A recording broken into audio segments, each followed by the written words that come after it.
बिसरि गेला भरत जी, केना जेना प्यासल अमृत पीब कऽ दुख के बिसरि जाइए।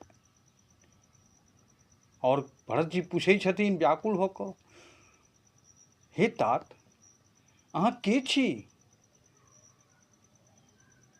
कतऽसँ अयलहुँ अछि, और हमरा एहन परम वचन अहाँ सुनेलहुँ, एहन बात सुनेलहुँ जे हमरा बड्ड नीक लागल।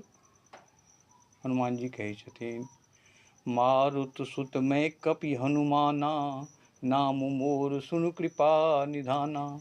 दीन बंधु रघुपति कर किंकर, सुनत भरत भेटे उठी सादर। मारुत हम हनुमान छी, दीनबंधु रघुपति के हम दास छी, और